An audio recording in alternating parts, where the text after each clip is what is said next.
पर आपसे अपडेट लेंगे, लेकिन इस बीच एक बड़ी खबर सामने आ रही है। दर्शकों को बड़ी खबर बता दें, हाथरस भगदड़ से जुड़ी बड़ी खबर है। कथित बाबा नारायण साकार हरि की तलाश तेज है। मैनपुरी, आगरा समेत कई जगहों पर पुलिस ने दबिश दी है। सत्संग के मुख्य आयोजक पर 1 लाख का इनाम तक घोषित कर दिया गया है। नामजद आरोपी मधुकर अब भी फरार चल रहा है और इसको लेकर के देखिए किस तरीके से ये खबर है।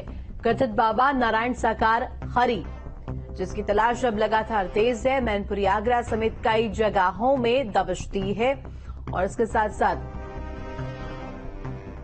हमारे साथ तमाम संवाददाता जुड़ेंगे। ग्राउंड जीरो से क्या कुछ हाल है वो हमें बताएंगे। मयंक हमारे साथ हाथरस से और इसके साथ साथ आरबी द्विवेदी एटा से हमारे साथ बने हुए हैं। मयंक, हाथरस की बात की जाए, जो ये पूरा हादसा हुआ है, इस हादसे को लेकर के लगातार जांच भी की जा रही है। 3 सदस्यीय न्यायिक जांच कमेटी का भी गठन हो गया है और कथित नारायण साकार हरि की तलाश भी तेज है। क्या कुछ फिलहाल अपडेट बताइएगा। बताता हूँ कि जिस तरह से जांच की जा रही है, जांच करने के बाद में जिस तरह से कार्रवाई बहुत तेज है, तेज होने के बाद में कहीं ना कहीं पता चलता है कि नारायण सागर हरि कहीं दूर नहीं है पुलिस की गिरफ्त से। क्योंकि बताया भी गया था जब हमने हाथरस में पहुंच के जो अधिकारी आए थे बाहर से, तो ये भी बताया गया था कि जांच पूरी तरह से चल रही है, हम कहीं भी उसको बख्शेंगे नहीं, किसी को भी छोड़ेंगे नहीं। क्योंकि मामला हाथरस का है, हाथरस बहुत बड़ा हुआ है मामला। इससे पहले हाथरस में कभी भी ऐसा नहीं हुआ था, क्योंकि इतने 122 जाने गई थी। 122 जाने के बाद में इतना बड़ा हादसा, क्योंकि ये हादसा दूसरा हादसा है। बताया ये भी जा रहा है कि अधिकारी जिस तरह से पुष्टि कर रहे हैं कि हम पूरी तरह से छोड़ेंगे नहीं। योगी आदित्यनाथ भी हाथरस आए थे, हाथरस आने के बाद में उन्होंने भी पूरी तरह से कहा था कि हाँ, हम किसी को बख्शेंगे नहीं, कोई जो भी दोषी होगा उनको छोड़ा नहीं जाएगा। जी बिल्कुल मयंक, आएंगे आपके पास वापस। हमारे साथ आरबी भी बने हुए हैं एटा से, इसके साथ साथ कासगंज से हमारे साथ विशाल भी जुड़ गए हैं। विशाल के पास भी जाएंगे, लेकिन उससे पहले आरबी आपका रुख करना चाहूंगी। देखिए, जिस तरीके से लगातार अब जांच की जा रही है कथित बाबा की को लेकर के, और यहाँ पर लगातार अलग अलग जगहों पर दबिश भी दी जा रही है पुलिस द्वारा। अगर बात की जाए जांच को लेकर के और साथ ही साथ पड़ताल को लेकर के, फिलहाल कहां तक पड़ताल पहुंची है? एटा से कैसे तार जुड़े हुए हैं ये बताइएगा।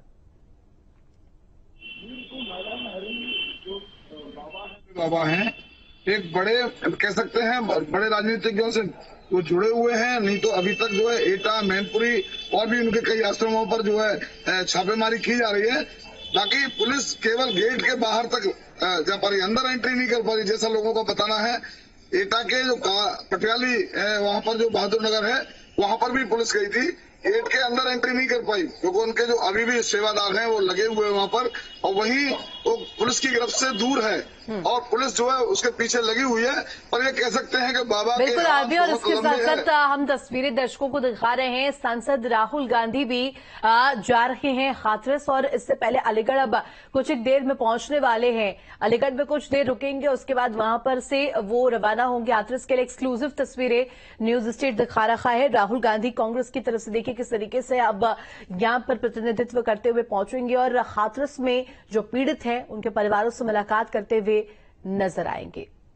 हमारे साथ लगातार विशाल भी बने हुए हैं कासगंज से। विशाल, आपका मैं रुख करना चाहूंगी। कथित बाबा की तलाश लगातार की जा रही है, लेकिन अगर बात की जाए इस पूरे मामले को लेकर के, आप देखिए जिस तरीके से सियासत भी तेज है।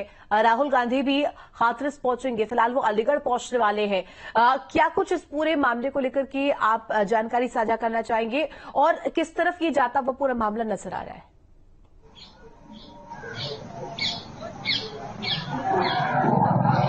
बिल्कुल, मैं इस समय कासगंज में बाबा के जन्मभूमि पर मौजूद हूँ। ये वही जन्मभूमि है जहाँ पर बाबा का जन्म हुआ था और यहाँ से बाबा ने अपना जो कार्यकाल शुरू किया था। पहले बाबा कांस्टेबल से लेके दरोगा हुआ, उसके बाद बाबा हुआ। उसकी पूरा जीवन उसका यही निकला है।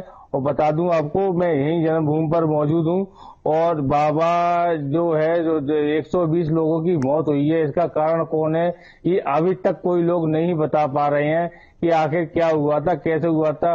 लेकिन जो बड़ा सवाल ये उठता है कि बाबा के द्वारा भक्तों की मौत हुई थी, लेकिन अभी तक बाबा का FIR में नाम भी नहीं है, बाबा दोषी भी नहीं है।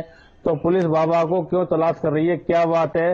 लेकिन ये सब समझ में नहीं आ पा रहा है। लेकिन अभी तक FIR में जब नाम नहीं है तो बाबा दोषी नहीं है, ऐसा भक्तों का कहना है। जी बिल्कुल विशाल, आएंगे आपके पास वापस। हमारे साथ मयंक हाथरस से बने हुए हैं। मयंक, नामजद आरोपी की बात करें तो एफआईआर में नामजद आरोपी सबसे अगर कहा जाए, सबसे पहला नाम मधुकर, जिसका नाम लगातार सामने आया है और तलाश भी इसको लेकर के की जा रही है। इनाम की घोषणा तक हो रखी है। मुख्य आयोजक के तौर पर वो था सत्संग में।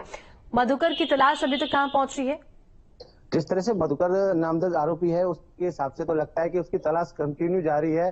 एसओजी, एसआई और जो स्पॉट वगैरह लगी हुई है, हाथरस का पूरा पुलिस प्रशासन लगा हुआ है। जिस तरह से देखा जा रहा है कि कहीं ना कहीं पुलिस की गिरफ्त से दूर नहीं है वह जो आरोपी है, क्योंकि वही उसी के कारण ये इतना बड़ा हादसा हुआ। अगर वह परमिशन लेता, परमिशन में सारी कंडीशन बताता कि कितने लोग आएंगे, कितना क्या होगा, कैसे होगा, तो उस हिसाब से लगता है कि जो आरोपी है, आरोपी को छोड़ा नहीं जाएगा। रही बात बाबा की, तो बाबा को भी सूत्र बता रहे हैं कि कहीं ना कहीं बख्शा नहीं जाएगा, क्योंकि भारी संख्या में भीड़ हुई थी। एक वीडियो भी वायरल होता है, जिस वीडियो में देखा जा रहा था कि बाबा अपनी गाड़ी में, बाबा की गाड़ियां चल रही थी, पीछे आर्मी की पूरी टीम थी, जो उसकी प्राइवेट टीम है, जो लगातार उसके पीछे दौड़ रही थी, क्योंकि यह हादसा जो हुआ था दौड़ने के कारण हुआ है। बताया यह भी जा रहा था कि धूल लेने के, धूल जो चरणों की धूल जो होती है, और इस वजह से हाथरस में जो इतना बड़ा हादसा हुआ है। और आरोपी तो पुलिस कह रही है कि उस आरोपी तो कतई छोड़ा नहीं जाएगा, क्योंकि हो सकता है कि जब परमिशन लेने गया जो संयोजक थे, संयोजक ने ही पूरी कंडीशन नहीं बताई थी अधिकारियों को, ऐसा भी मानना है। जी बिल्कुल मयंक, आएंगे आपके पास वापस। हमारे साथ आरपी भी बने हुए हैं। आरपी, देखिए जिस तरीके से दबिश दी जा रही है, खास तौर पर अगर बात की जाए, कथित बाबा की तलाश की जा रही है। इसके साथ साथ जो मुख्य सेवादार थे, जो आयोजन करता थे, उनकी भी तलाश तेज है, क्योंकि वो ही एक अहम कड़ी है जिससे इस पूरे मामले को लेकर के चीजें साफ हो पाएंगी। जिम्मेदार कौन है, लापरवाही किस स्तर पर बरती गई थी, इन तमाम चीजों को लेकर के रुख साफ होगा। लेकिन अगर बात की जाए दबिश की, तो जिस तरीके से छापेमार कार्रवाई हो रही है, महज मैनपुरी में ही नहीं, आगरा में ही नहीं, अलग अलग जगहों से तस्वीर आई है। अगर छापेमार कार्रवाई को लेकर के अगर आपके पास कोई अहम जानकारी है, साझा कीजिएगा। छापेमारी जरूर हो रही है, आगरा में भी, मैनपुरी में भी, और एटा में भी, और कासगंज के, पटियाली के, बहादुरनगर में भी। पर जो प्रभावी कार्रवाई होनी चाहिए, आखिरकार इतने 123 मौतों का जिम्मेदार बाबा नारायण हरि कहाँ है? और पुलिस तो पीछे लगी हुई है, पर जो उनके अंदर जो तहखाने बने हुए, ये भी बताया जा रहा है कि जो उनके आश्रम हैं, चाहे वो मैनपुरी वाला हो, चाहे वो एटा वाला, पटियाली वाला हो, या जो भी आगरा में है, जितने भी हैं, उन्हें बताया जा रहा है कि उनके तहघर बने हुए हैं, वहां से आकर के कहीं से भी जो है, या पीछे गेट लगे हुए हैं, और बड़े आलीशान बंगले बने हुए हैं। उसको आश्रम नहीं कहेंगे, आलीशान सारी जो एक क्लास की जो सुविधाएं होती है वो उसमें मौजूद है। मैं ऐसी जगह खड़ा हुआ हूँ, देखिए वो पोस्टमार्टम हाउस है एटा का, जहाँ पर 123 मौतें जो सब आए थे यहाँ पर, और जो परिजन थे उनके चीख चीख करके चिल्ला रहे थे इसी जगह पर कि बाबा दोषी है, बाबा की वजह से इतना बड़ा हादसा हुआ है। और वही कुछ लोग अंधविश्वास में जो लोग हैं, उनके आदमी भक्त जो है, बाबा को निर्दोष बता रहे हैं। तो एक बड़ा सवालिया निशान है ये सरकार पर और ये जिला प्रशासन हाथरस पर भी है कि आखिरकार मतलब इतनी भीड़ जुट गई, 2 से 2.5 लाख लोगों की भीड़ जुट गई, और प्रशासन क्या करता रहा। और परमिशन जब ली गई तो उसमें पूरी सारी कंडीशंस जो भी आयोजक ने दी थी, और उसके बाद प्रशासन ने आगे। और आरबी, इस तरीके से जांच भी की जा रही, दबिश दी जा रही है पुलिस द्वारा, और छापेमार कार्रवाई से कहीं ना कहीं ये साफ होता है कि किस तरीके से तलाश की जा रही है, और एक्शन मोड में कहीं ना कहीं पुलिस इस वक्त नजर आ रही है। हमारे साथ अलीगढ़ से धीरेन्द्र भी जुड़ गए हैं। धीरेन्द्र, अलीगढ़ पहुंचने वाले हैं राहुल गांधी, कुछ ही देर में ये जानकारी मिल रही है कि वो पहुंच जाएंगे। उसके बाद कुछ पल वहां पर इंतजार करने के बाद वो वहां से हाथरस के लिए रवाना होंगे।